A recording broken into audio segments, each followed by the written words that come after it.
You stop mid-sentence, scroll your phone, and somewhere in your skull a voice says, "Check the time." You don't choose to think it.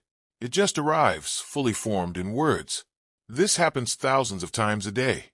You narrate your own existence to yourself, silently, constantly, in language, and you've never once questioned where that voice came from, or whether it was always there. It wasn't. Homo sapiens has existed for roughly 300,000 years. For the overwhelming majority of that span, by some estimates, 200,000 years or more, there's no solid evidence that anyone possessed the kind of structured, grammatical language you're using to process this sentence right now. No recursive syntax. No way to silently rehearse what you'd say to your boss tomorrow. No internal monologue stitching memory into a story called you. And yet these people were not lesser versions of us. Same skull capacity. Same brain architecture. They raised children, buried their dead with apparent ceremony, coordinated hunts that required split-second timing across multiple individuals, and survived ice ages, migrations, and predators that would kill you in under a minute.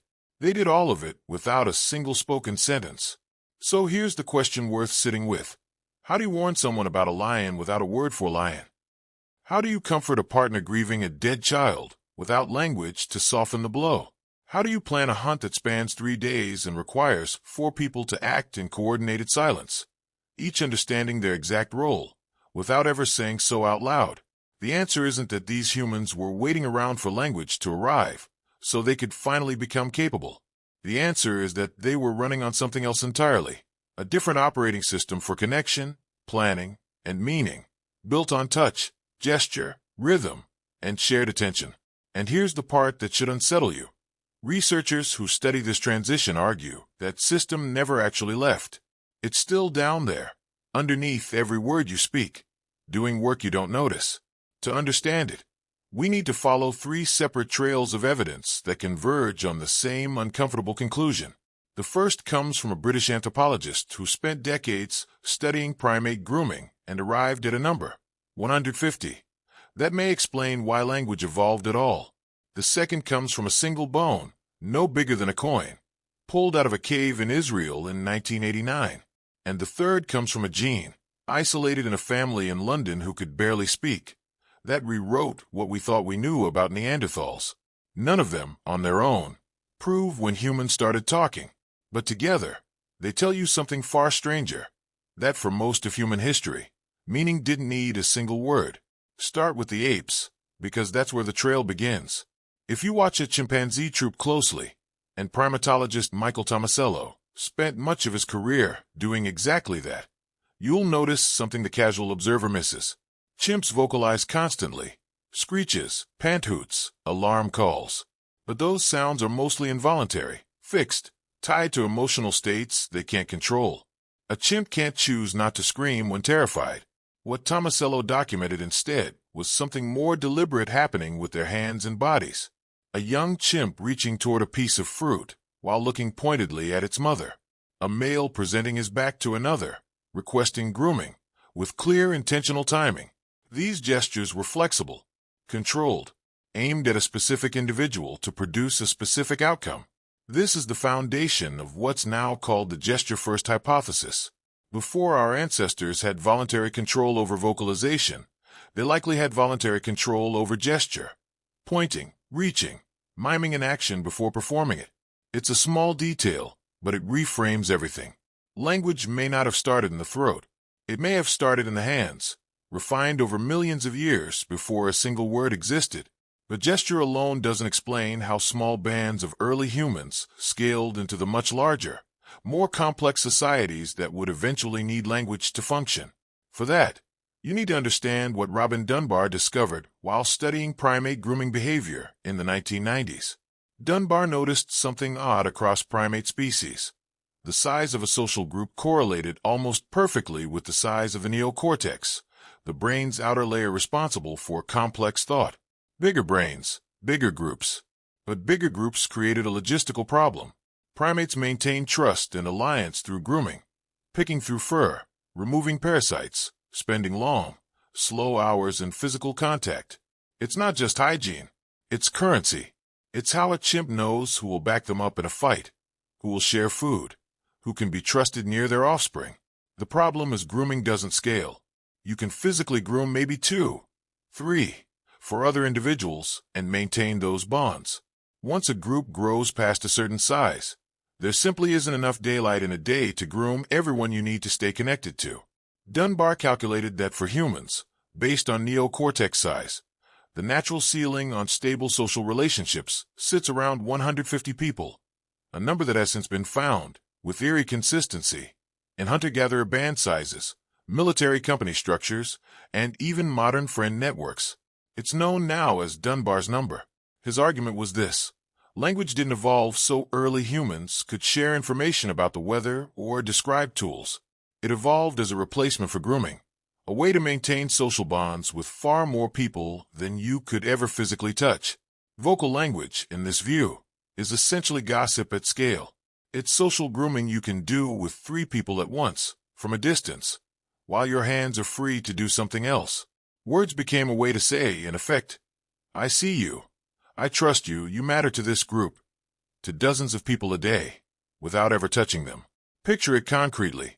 For hundreds of thousands of years, trust was built through hours of physical contact, hands moving slowly through hair, fingers working along skin, a silence punctuated only by breathing. It was slow. It was intimate by necessity, and it was the primary technology human ancestors had for saying, without any words at all, you are safe with me. Now the second trail, anatomy. In 1989, in the Kebra Cave on Mount Carmel in Israel, archaeologists uncovered the remains of a Neanderthal who had died roughly 60,000 years ago. Among the bones was something rarely preserved in the fossil record: a hyoid bone, a small, U-shaped bone that sits in the throat and anchors the muscles used in speech. It's fragile, easily lost, and almost never survives tens of thousands of years intact. This one had. What stunned researchers was how closely it matched the modern human hyoid, nearly identical in shape and position. For decades, the assumption had been that Neanderthals, with their heavier brows and stockier builds, were anatomically incapable of complex speech. The Kebra hyoid challenged that. If their throat anatomy could support modern speech sounds, the old picture of Neanderthals as grunting brutes started to look less like science and more like bias. But here's where you have to be careful, because this is where popular science often oversells the evidence. A hyoid bone shaped right for speech doesn't prove someone used speech. Anatomy is necessary, not sufficient. A human today is born with everything required for language, and will never develop it if raised without exposure to other speakers. Feral child cases have documented this tragically. So the Kebra discovery didn't answer the question. It just kept it open in a far more interesting way. The hardware may have existed in our evolutionary cousins long before we have direct proof the software was running. Which brings us to the third trail. And this one comes from genetics, not bones. In the early 1990s, researchers at Oxford began studying an extended family in London, known in the literature as the KE family, roughly half of whom suffered from a severe, inherited speech and language disorder. They struggled not just to pronounce words, but to grasp grammar itself, verb tenses, sentence structure, the basic architecture of language. In 2001, geneticists Simon Fisher and Anthony Monaco, working with his family, isolated the specific gene responsible, FOXP2. It was the first gene ever directly linked to language ability in humans. The press, predictably, called it the language gene, a label scientists have spent 20 years walking back because FOXP2 doesn't build language on its own. It's one gene among many involved in fine motor control of the mouth and broader neural development. But its discovery did something important. It gave researchers a genetic marker they could trace backward through the fossil record. In 2007, Svante Pääbo's team at the Max Planck Institute sequenced FOXP2 from Neanderthal DNA extracted from fossil remains. The result was startling. The Neanderthal version of the gene was nearly identical to the modern human version, far closer than anyone expected for a species that diverged from our lineage roughly 500,000 years ago. It didn't prove Neanderthals spoke, but it reopened a question many scientists thought was closed, and it forced a harder one to the surface. If the genetic and anatomical hardware for language existed long before we have proof of its use, What exactly were hundreds of thousands of years of humans, with capable throats, capable genes, capable brains, actually doing with all of that unused potential? The archaeological record offers a clue, and it has nothing to do with sound. At Blombos Cave in South Africa, researchers uncovered deliberately engraved pieces of ochre dating back roughly 73,000 years, geometric crosshatch patterns, carved with intention, for no practical survival purpose. Around the same period and earlier, perforated shell beads appear at multiple sites, threaded and worn as jewelry. These are not the marks of a species incapable of complex thought. These are symbols, deliberate, abstract, meant to communicate something to someone else, long before we have firm evidence of spoken sentences. And then there's Skonning in Germany. Wooden spears recovered from a coal mine, dated to roughly 300,000 years old, engineered with the same aerodynamic balance as a modern javelin. Spears like that imply group hunts of large, dangerous animals. Group hunts like that require timing, coordination, and shared understanding of role and risk. All of it, organized without a confirmed word being spoken. So lay the evidence side by side. Gesture, refined over millions of years. Touch, the original social currency. Throats capable of speech, long before proof of its use. Genes nearly identical to ours, sitting in a species' history books, once called primitive. Symbols carved into stone. Spears built for coordinated kills. Everything was in place, except, perhaps, the thing we now think defines us, which raises the real question this story has been circling the whole time. If they had all the pieces and didn't need the words, what does that say about what the words were actually for? Here's where most documentaries about this topic get it wrong. They tell you the story like a slow march of progress. Gesture, then sound, then grammar, then civilization. Each step an upgrade on the last, ending with you, the most advanced communicator who ever lived. It's a comforting story. It's also almost certainly backwards. The popular conclusion is that pre-language humans were operating with a kind of deficit, emotionally simpler, socially thinner, missing the tool that finally let humans become fully human. That conclusion feels obvious. It is also, according to the researchers who've spent careers in this field, a misreading of what the evidence actually shows. Here's the twist. Language didn't arrive to fix a hole in human connection. It arrived to solve a logistics problem, the one Dunbar identified. As groups grew past the size that grooming could sustain, language stepped in as a faster, distance-friendly substitute. It let humans maintain social bonds with people they weren't physically touching. That's an extraordinary leap in efficiency. But efficiency is not the same as fidelity. And this is the part worth sitting with carefully. Every time you compress something into a more efficient form, you lose information in the compression. A word for afraid is not the same as the trembling, the held breath, the way a hand grips another hand without needing translation.